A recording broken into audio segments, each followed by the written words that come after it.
Help students, ये video दिसंबर 25 onward students के लिए काफ़ी हेल्पफुल रहने वाली है। इसमें हम जितने भी अटेम्प्ट हुए हैं आपके न्यू सिलेबस के अंदर, that is December 23, June 24, December 24 and June 25, उसका पूरा एनालिसिस करेंगे हम लोग। चैप्टर वाइज एनालिसिस है ये कि किस में से कितना वेटेज आता है और आगे क्या आ सकता है, थोड़ा सा प्रिडिक्शन हम लोग यहाँ पे करेंगे। तो देखो, चैप्टर 1 जो आपका है, ठीक है, चैप्टर वन हमें भी पता है कि भाई चैप्टर 1 को आप रीडिंग पर्पस के लिए ले सकते हो, बस रीडिंग ओनली वाला चैप्टर है, रीड ओनली वाला चैप्टर है।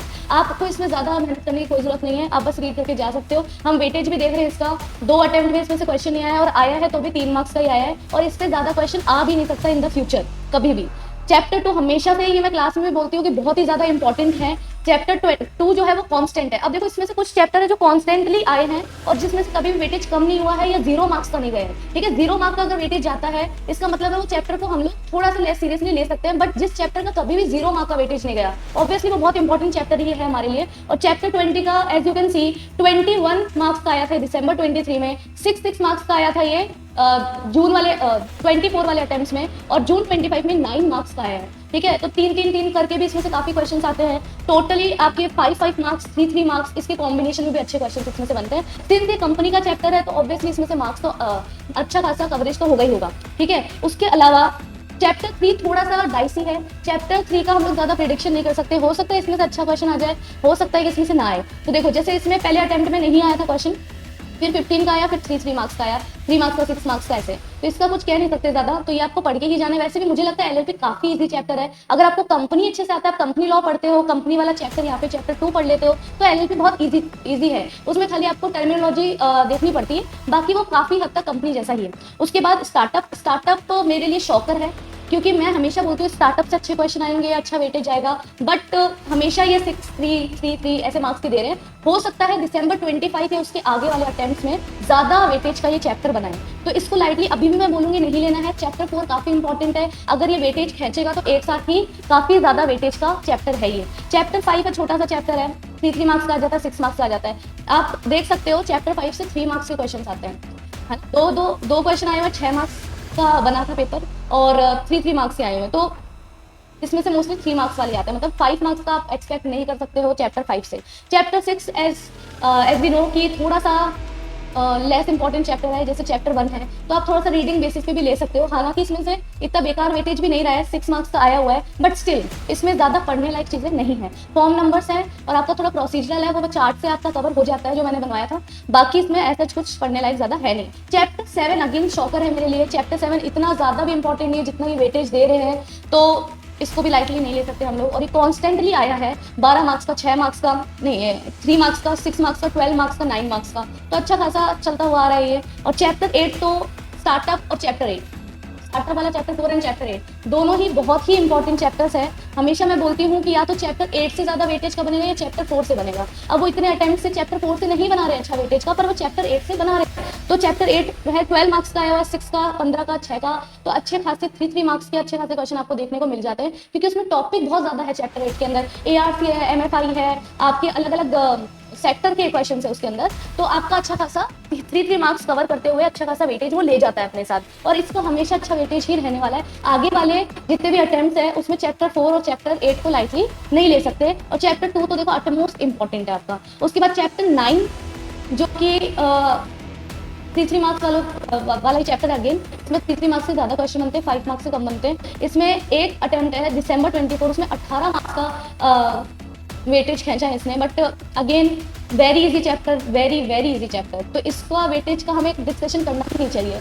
ये काफ़ी इजी है, तो पढ़ना ही है इसको, और अच्छे से ही पढ़ना है, और काफ़ी प्रिडिक्टेबल है इसके क्वेश्चन। जॉइंट वेंचर पे गिनती के 4 टॉपिक है, SPV पे गिनती के 3 टॉपिक है, और फॉरेन कोलैबोरेशन के 2 टॉपिक है। तो इतने तो हम कवर करके जा सकते हैं, और पढ़ने में भी ज़्यादा मुश्किल है नहीं। ना कोई इसका एक्ट है, ना ही कोई सेक्शन है, ना ही कोई प्रोविजन है, ना ही कोई टेक्निकल चैप्टर है, तो इसमें वेटेज का डिस्कशन करना बेवकूफ़ी है। उसके अलावा चैप्टर 10 जो है, अगेन ये न्यू ऐड हुआ है सिलेबस के अंदर, पहले ऐसा कुछ नहीं था। हालांकि थोड़े बहुत प्रोविजंस थे, बट ये न्यू चैप्टर ऐड हुआ, तो इसका वेटेज वो 0 नहीं करना चाहते हैं, और ये लास्ट अटेम्प्ट में आके 12 मार्क्स का आए हैं, तो अगेन इंपॉर्टेंट है ये चैप्टर, इसको लाइटली नहीं ले सकते। चैप्टर 11 जो है, जो थोड़ा सा हार्ड लगता है बच्चों को, इसमें से ज्यादा वेटेज नहीं आ रहा है, 3 मार्क्स का, 6 मार्क्स का, 3 मार्क्स के क्वेश्चन आ रहे हैं, बट स्टिल इसको भी हम लोग लाइटली नहीं ले सकते, क्योंकि अगर अगर आईसीएसआई ने इसका वेटेज 18 मार्क्स का, 15 मार्क्स का या फिर 20 मार्क्स का रख दिया तो हम लोग अपने मन से आंसर भी फ्रेम नहीं कर पाएंगे। तो इसको छोड़ के नहीं जाना है। आपका पूरा पार्ट ए खराब हो सकता है अगर चैप्टर 11 ना पढ़ाओ और उससे वेटेज के क्वेश्चन आते हैं। चैप्टर 12 जो आपका है, अगेन चैप्टर 12 बिल्कुल भी काम का चैप्टर नहीं है। अगेन उसमें लिस्ट वगैरह दे रखी है, तो जितनी याद कर पाते हैं हम लोग करते हैं उसको।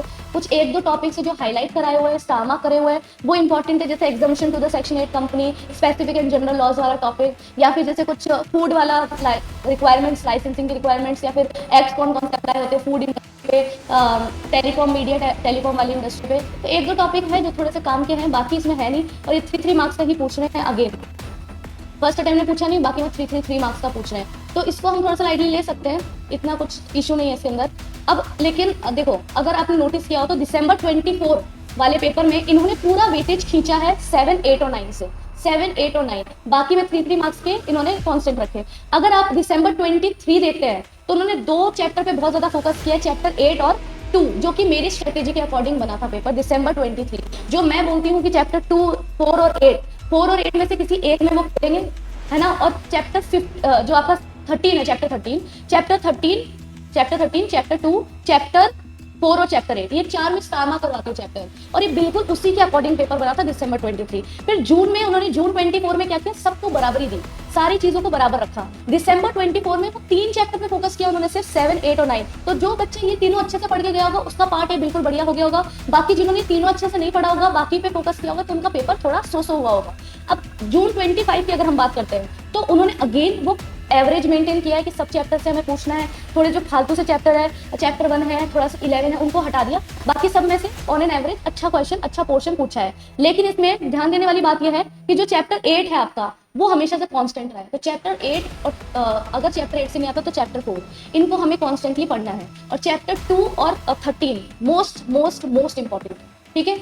अब हम लेबर लॉस पे आ जाते हैं, जो आपके 40 मार्क्स का पोर्शन रहता है, उसके अंदर कॉन्स्टिट्यूशन मेरे लिए इसके अंदर शॉकर था, क्योंकि वो चैप्टर ऐसा नहीं है कि जिसमें से बहुत वेटेज का पूछा जाए, क्योंकि प्रॉपर एक्ट्स है हमारे, और उन्होंने कॉन्स्टिट्यूशन लेबर लॉ से 20 मार्क्स का पूछा था दिसंबर 24 में, और जून 25 के अंदर पूछा था 10 मार्क्स का। तो काफी ज्यादा वेटेज दे दिए इन्होंने किसको, कॉन्स्टिट्यूशन लेबर लॉस को। तो ठीक है भाई, इसको अच्छे से पढ़ना है हमें, केस लॉस भी पढ़ना है। इसमें मोस्टली डायरेक्ट क्वेश्चन है, केस बेस्ड क्वेश्चन नहीं आए, डायरेक्ट क्वेश्चन आए, काइंड ऑफ जैसे इन्होंने पूछ लिया equal pay for equal work की डॉक्ट्राइन बता दो, या फिर कोई रैंडम कमेंट वाला क्वेश्चन दे दिया, ऐसे क्वेश्चन इसमें से ज्यादा है। उसके अलावा चैप्टर 15 हमें पता है ज्यादा इंपॉर्टेंट नहीं है, लेबर कोड्स है, पर अगर वो चैप्टर 14 का वेटेज अच्छा रख सकते हैं तो चैप्टर 15 का भी रख सकते हैं।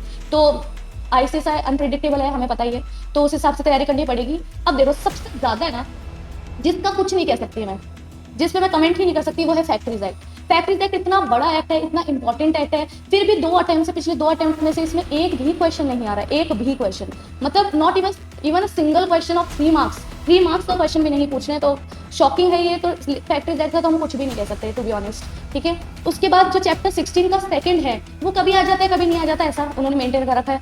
चाइल्ड लेबर वाला है, वो भी कभी आ जाता है, 5 नंबर का दे देते, कभी नहीं देते, कभी 3 मार्क्स का, तो ऐसा रहता है। इंडस्ट्रियल डिस्प्यूट एक्ट मेरे अकॉर्डिंग इसका अच्छा वेटेज जाना चाहिए, अभी तक नहीं गया है, पिछले 2 अटेम्प्ट से आया भी नहीं है। पर अगेन जैसे फैक्ट्रीज एक्ट बहुत बड़ा एक्ट है, इंडस्ट्रियल डिस्प्यूट एक्ट भी बहुत बड़ा एक्ट है, 2 अटेम्प्ट से नहीं दे रहे, इस अटेम्प्ट में आ सकता है, आने वाले अटेम्प्ट में भी थोड़ा बहुत 3-5 मार्क्स का वेटेज में देखने को मिल सकता है। स्टैंडिंग ऑर्डर्स एक्ट आता है, कभी नहीं आता, ठीक है, dicey. Payment of wages act आता है, नहीं आता। मिनिमम वेजेस एक्ट आ ही नहीं रहा, पिछले 4 अटेम्प्ट से नहीं आ रहा, इस बार पक्का आएगा मिनिमम वेजेस एक्ट से क्वेश्चन, 10 मार्क्स तक का ये जा सकता है। उसके बाद पेमेंट ऑफ बोनस एक्ट, ये ऐसा एक्ट है जो कॉन्स्टेंटली पूछा गया है, एक क्वेश्चन फिक्स कर रखा है, उसके देते ही देते हैं, और थोड़ा सा अच्छा चैप्टर है भी ये, थोड़ा सा टेक्निकल वाइज अच्छा है, और दूसरा इसमें कुछ चीजें और भी अलग देखने को मिलती है, तो जो बाकी एक्ट से थोड़ी सी अलग है, इसलिए आप इसमें से देख सकते हैं। इक्वल रेम्युनरेशन एक्ट जो है वो अगेन बहुत छोटा सा चैप्टर है, तो ज्यादा कुछ वो नहीं है, ठीक है। आप इसको थोड़ा सा रीडिंग वाइज ले सकते हो। और वैसे भी इक्वल रेम्युनरेशन एक्ट का थोड़ा सा portion doctrine of equal pay for equal work chapter 14 में कवर हो जाता है, इसलिए इसमें से क्वेश्चन नहीं आ रहा है। अब देखो, लास्ट अटेम्प्ट की अगर मैं बात करूँ तो उन्होंने पूरा पोर्शन चैप्टर 19 से बनाया, 19 का फर्स्ट, 19 का सेकंड, 19 का थर्ड, 19 का फोर्थ, 19 का 5, 19 का 6, पूरा ही लेबर लॉ खींच लिया चैप्टर 19। तो देखो, आपको समझ आना चाहिए, आईसीएसआई एक चैप्टर को टारगेट करता है, 1 चैप्टर को टारगेट करता है कि चैप्टर 18 का वेटेज खींचना है, चैप्टर 19 से खींचना है, किससे खींचना है। तो आपको ये देखना पड़ेगा, आप एक ग्रुप वाइज पढ़ोगे तो बेटर रहेगा। अगर 18 पढ़ो तो पूरा 18 पढ़ना, 19 पढ़ो तो पूरा 19 पढ़ना, क्योंकि एक चीज को टारगेट कर रहे हैं, ये पैटर्न हमें देखने को यहाँ पे मिला है। उसके अलावा यहाँ पे चैप्टर 20 की अगर मैं बात करती हूँ तो ये भी एक कांस्टेंट चैप्टर है, ये हमेशा पूछा गया है, आगे भी पूछा जाएगा। 20 मार्क्स का पहले अटेम्प्ट में आया था, फिर 5-5-5 नंबर का आया। तो अगर मैं बोलूँ कि कौन सी एक्ट पे सबसे ज़्यादा इन्होंने थोड़ा सा हमें कंसिस्टेंसी देखने को मिली है कि आता ही है क्वेश्चन, वो है पेमेंट ऑफ बोनस एक्ट और पॉश एक्ट। तो इसको तो आपको बिल्कुल भी लाइटली नहीं लेना है। फैक्ट्रीज एक्ट और इंडस्ट्रियल डिस्प्यूट एक्ट बहुत बड़े एक्ट्स हैं, तो हम ये सोच के जाते हैं कि इसमें से आएगा ही आएगा अच्छा क्वेश्चन, तो इसलिए आईसीएसआई नहीं दे रहा है। पहले वाले अटेम्प्ट में उन्होंने थोड़ा सा सही रखा था, बाकी जितने भी पिछले 3 अटेम्प्ट्स हैं उन्होंने पूरा ही इसको क्या कर दिया है, कम वेटेज वाले चैप्टर बना दिए। तो हम कुछ नहीं कह सकते इंडस्ट्रियल डिस्प्यूट एक्ट और फैक्ट्रीज एक्ट का, आपको पढ़ के जाने हैं, लेकिन इस उम्मीद से मत जाओ कि इससे तो अच्छा खासा क्वेश्चन आएगा फैक्ट्रीज एक्ट और इंडस्ट्रियल डिस्प्यूट एक्ट से, क्योंकि इतने बड़े एक्ट है। भाई पिछले 2 अटेम्प्ट से तो क्वेश्चन ही नहीं आ रहा, 0 मार्क्स के क्वेश्चन, मतलब कुछ है ही नहीं, क्वेश्चन ही नहीं आ रहा, तो हम लोग ज़्यादा इस पर रिलाई नहीं कर सकते हैं। तो ये एनालिसिस था मेरा, जो काफ़ी चैप्टर्स में आपको हेल्प करेगा। काफ़ी चैप्टर्स में मैं भी नहीं बोल सकती क्योंकि आईसीएसआई बहुत ही अनप्रिडिक्टेबल है, तो कुछ गलत बताने से अच्छा है कि मैं आपको बता दूं कि इसमें डाइसी है, तो उस अकॉर्डिंग आप अपनी स्ट्रेटेजी बना सकते हो। और दूसरी बात है, जो पेपर का लेवल है वो ऑब्वियसली थोड़ा सा ऊपर किया है उन्होंने, क्योंकि पहले वाले अटेम्प्ट्स में अगर हम देखने को मिलते हैं हमें थोड़े डायरेक्ट क्वेश्चंस।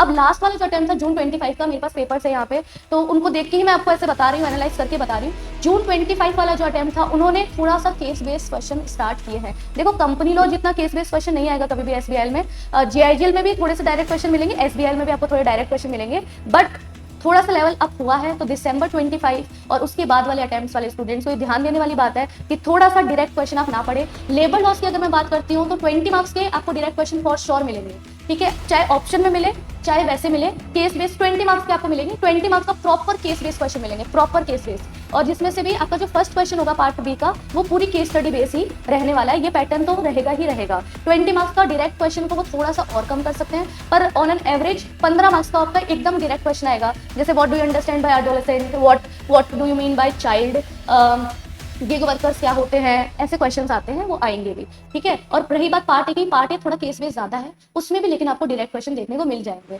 तो कोई बड़ी बात नहीं है, ज़्यादा कुछ टेंशन की बात नहीं है। एसबीआई के अंदर काफ़ी चीज़ें प्रिडिक्टेबल है, काफ़ी चीज़ें सॉर्टेड है। आई होप आपको ये वीडियो हेल्प करी होगी। अब आप अपनी तैयारी स्टार्ट करें और अपने अकॉर्डिंग थोड़ा सा स्ट्रेटेजी भी बनाएं, और इस वीडियो को भी बेस बना के आप स्ट्रेटेजी बना सकते हैं। Thank you.